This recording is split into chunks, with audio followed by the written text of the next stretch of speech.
right, so not expecting a ton of yabos in this one. Mets Cardinals total set at 7 runs because we have two good pitchers on the mound. Good is an understatement for Max Scherzer. The righty is incredible in the regular season. In fact, he hasn't lost since May 30th of last year, which is 22 starts ago. So he has 14 wins under his belt. Of course, some no decisions sprinkled in there. He's going against Miles Mikolas of the Cardinals, who is pretty good this season as well. The Cardinals have won all three of his starts this season, and he's given up just 3 runs over 15 and a thirds innings of work. So, Jenks, first off, were you a little surprised to see the Mets were only minus 150 in this? I sure was. And I don't have a hockey bet tonight. There's only one game on the slate. I got to bet some baseball. And this is one I'm considering. It's right there on that threshold, but it feels like Max Scherzer with him on the mound. And I know Mikolas has been great thus far, but clearly Scherzer has the advantage here. And the Mets are 11-3 in games in which they're favored this season. It opened at minus 130, already been bet up to minus 150. I feel like it's the right side here. It almost seems too easy, right?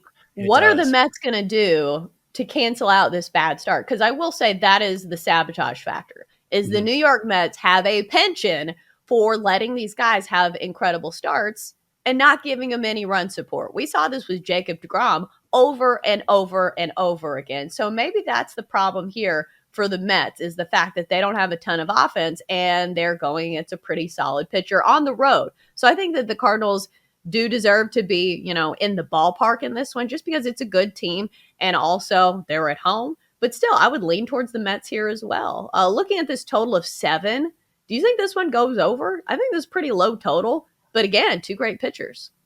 I thought the same thing. Yeah, I think it does go over as well, particularly because both bullpens were used up quite a bit yesterday. So once this gets past what could be maybe a pitching matchup or a low scoring game early, maybe one of these teams, particularly the Mets, gets some run late in here. So yeah, I like the over as well.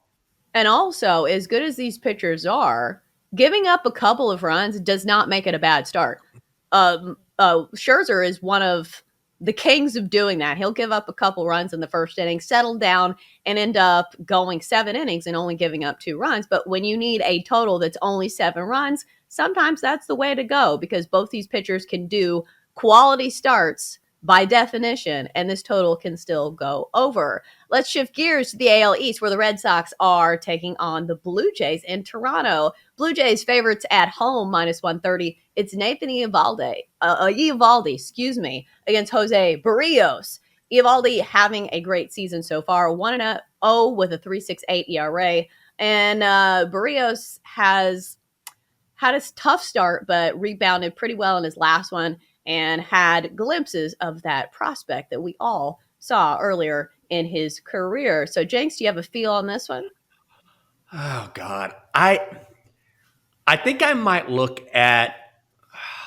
I would lean Blue Jays. I think this is a reasonable price on the Blue Jays, and Barry has certainly settled down and got back to being that pitcher that we know him to be. Last Wednesday in Boston, so he had success very recently against this very same club. I think I might fade Eovaldi even though he's gotten off to a great start this season, because in 3 career starts in Toronto, he has an ERA over 8. So in this spot, historically, he hasn't performed great.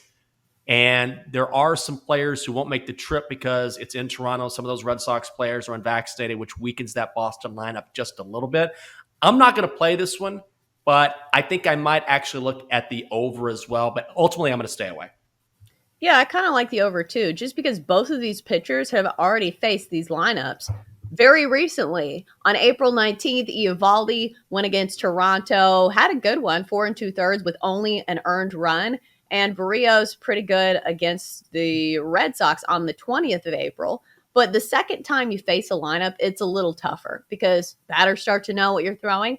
And I just don't have a ton of faith in this Red Sox bullpen as well. I think every time I've bet on the Red Sox this year, they have lost, and they've been not very good as underdogs this season, just 2-6 as underdogs this season, and they are plus 105 here. So I think I'm going to stay away from the Red Sox. It makes me a little nervous, a team that I can't necessarily trust.